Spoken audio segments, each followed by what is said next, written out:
In the fall of 1998, the town of Briar Glen, Ohio, felt untouched by evil. 2 stoplights, 1 diner, a high school football team that hadn't won a state title in 23 years, but still filled the bleachers every Friday night. Nothing ever happened there. Until October 17th. That was the night Emily Harper disappeared. Emily was 19. She had light brown hair she always tied back when she studied, and a laugh that carried across rooms like wind chimes. She worked part-time at Miller's Grocery and saved every dollar for nursing school. Her dream was simple: leave Briar Glen, but come back someday as someone who made a difference. That Friday night, she went to the Harvest Festival at the high school gym. She never came home. Her mother, Linda Harper, called the police at 11:42 p.m. "Emily doesn't ignore calls," she said. "She doesn't stay out late without telling me."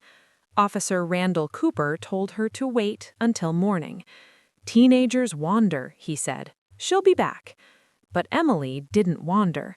At 6:15 a.m., her car was found parked behind the gym, driver's door slightly open, her purse still on the passenger seat, phone inside, keys on the floorboard. No signs of struggle, just silence. By noon, the entire town knew. By evening, they had already decided who did it: Daniel Reeves. Daniel was 22, quiet, lived alone on the edge of town in a trailer left to him by his uncle.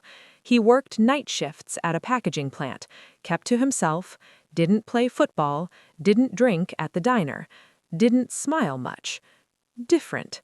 And in small towns, different is dangerous. Someone said they saw Daniel arguing with Emily near the bleachers. Someone else said he always looked at her funny. A rumor spread that he had once asked her out and she turned him down. By Sunday morning, it wasn't a rumor anymore. It was truth.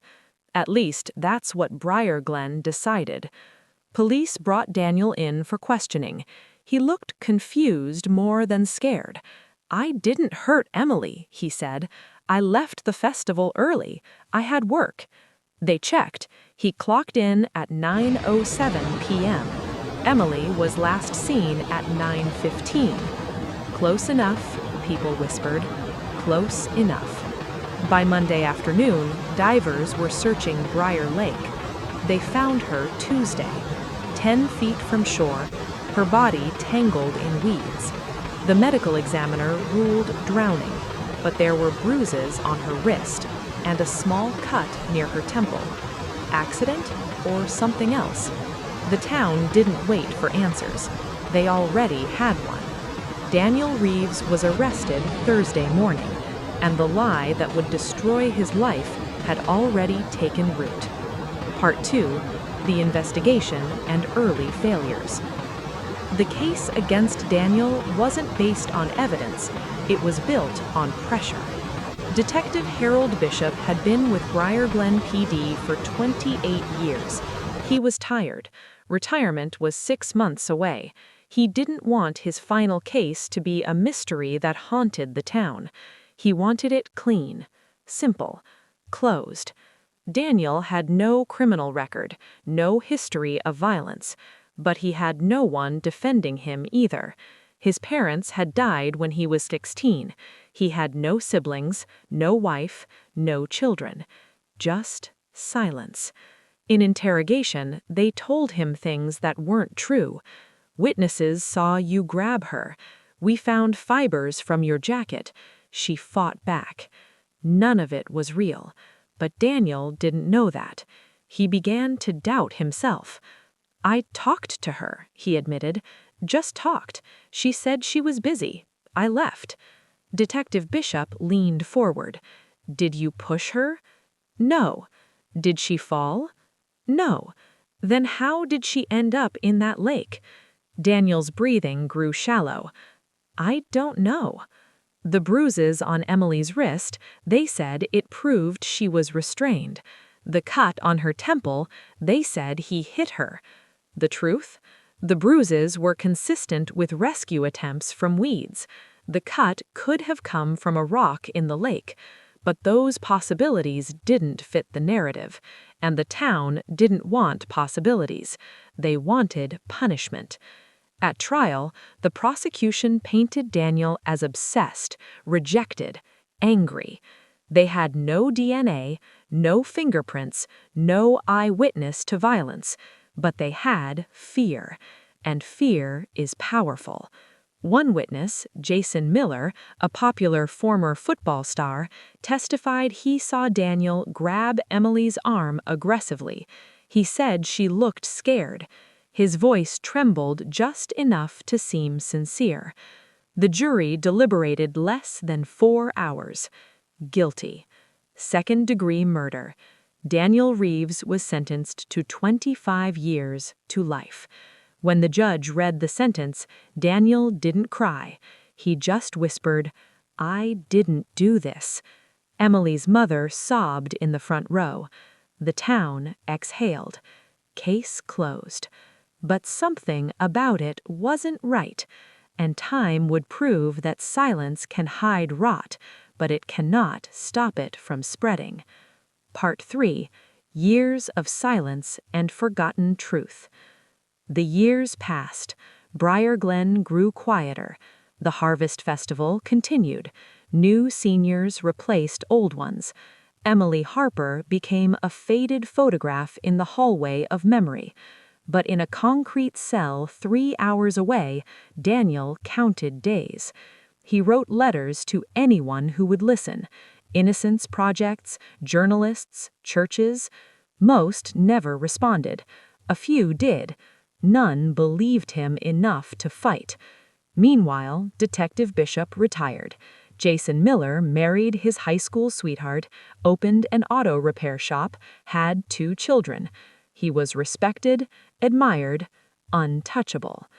Except small cracks began to show. In 2009, a woman named Carla Jennings reported being pushed into Briar Lake during an argument with her boyfriend. She survived. She told police she hit her head on a rock and almost drowned. Her boyfriend, Jason Miller, he claimed it was an accident. No charges were filed. People said Carla was dramatic. Jason was a good man. The file was closed. Again. In prison, Daniel's health declined. He developed asthma, lost weight, a quiet man among loud ones. But he never stopped saying the same sentence. I didn't hurt her. In 2018, a young investigative reporter named Rachel Monroe moved to Briar Glen. She was working for a regional newspaper, struggling to survive in the digital age. Cold cases got clicks, and Emily Harper's name still lingered. Rachel requested the files. She expected a monster. Instead, she found holes. No water in Daniel's shoes, despite alleged struggle near lake. Time of death loosely estimated. Witness statements inconsistent. And one detail bothered her. Jason Miller was the only person who claimed to see aggression.